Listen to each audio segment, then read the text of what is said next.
বাংলাদেশিদের ভিসা আবেদন দ্রুত প্রক্রিয়াকরণের প্রতিশ্রুতি দিলেন ইতালি সরকার। ইতালির সফররত পররাষ্ট্র ও আন্তর্জাতিক সহযোগিতা বিষয়ক উপমন্ত্রী মারিয়া ত্রিপদি আজ আশ্বাস দিয়েছেন যে ইতালিতে বাংলাদেশি কর্মীদের দীর্ঘমেয়াদী ভিসা আবেদন দ্রুত নিষ্পত্তি করা হবে, যা 2 দিনের মধ্যে বৈধ অভিবাসন জোরদার করার প্রতি রোমের প্রতিশ্রুতির প্রতিফলন। বুধবার পররাষ্ট্র মন্ত্রণালয়ে পররাষ্ট্র উপদেষ্টা মোহাম্মদ তৌহিদ হোসেনের সঙ্গে এক বৈঠককালে তিনি এই আশ্বাস দেন। এ সময় তারা বৈধ অভিবাসনের পথ সম্প্রসারণ এবং অনিয়মিত অভিবাসন, মানব পাচার, অভিবাসীদের সমস্যা ও সংকট মোকাবেলায় যৌথ প্রচেষ্টা জোরদার করার প্রয়োজনীয়তার উপরও গুরুত্বারোপ করেন। বৈঠকে উভয় পক্ষই 2 দেশের অর্থনীতিতে ইতালিতে বাংলাদেশি প্রবাসীদের অবদানের প্রশংসা করেন।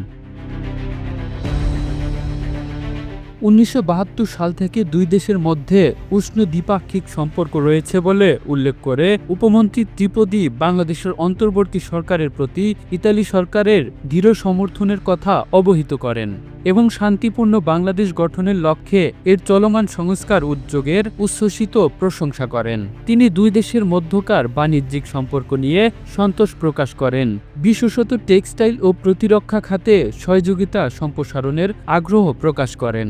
এ সময় বাংলাদেশ ও ইতালির মধ্যকার বিদ্যমান গতিশীল অর্থনৈতিক সম্পর্কের উপর ভিত্তি করে পররাষ্ট্র উপদেষ্টা বিশেষ করে কৃষি খাতে ইতালির অধিকতর বিনিয়োগের আহ্বান জানান।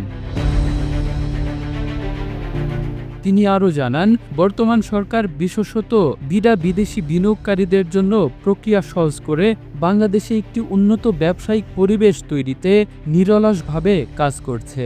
বাংলাদেশ প্রতিরক্ষা উপকরণের উৎসের বৈচিত্র্য আনতে চায় উল্লেখ করে তিনি বাংলাদেশ সশস্ত্র বাহিনীর আধুনিকীকরণে অবদান রাখতে ইতালির আগ্রহকে স্বাগত জানান। উপমন্ত্রী ত্রিপদি কক্সবাজারে জোরপূর্বক বাস্তুচ্যুত রোহিঙ্গাদের বাংলাদেশিদের উদার আতিথেয়তার প্রশংসা করেন এবং ইতালির অব্যাহত মানবিক ও রাজনৈতিক সহায়তা পুনর্ব্যক্ত করেন। মিয়ানমারের ভিতরের সীমান্তবর্তী অঞ্চলে বর্তমান রাজনৈতিক পরিস্থিতির দিকে ইঙ্গিত করে পররাষ্ট্র উপদেষ্টা বাংলাদেশ জটিল চ্যালেঞ্জ মোকাবেলা করছে বলে এ বিষয়ে উদ্বেগ প্রকাশ করেন। তিনি জোর দিয়ে বলেন, রোহিঙ্গাদের তাদের মাতৃভূমি মিয়ানমারের টেকসই প্রত্যাবর্তনই এই সমস্যার একমাত্র সমাধান। ইতালির উপমন্ত্রী 2 দিনের সরকারি সফরে বাংলাদেশে এসেছেন। অন্তর্বর্তী সরকার গঠনের পর এটি কোনো ইইউ দেশের মন্ত্রী পর্যায়ের প্রথম সফর।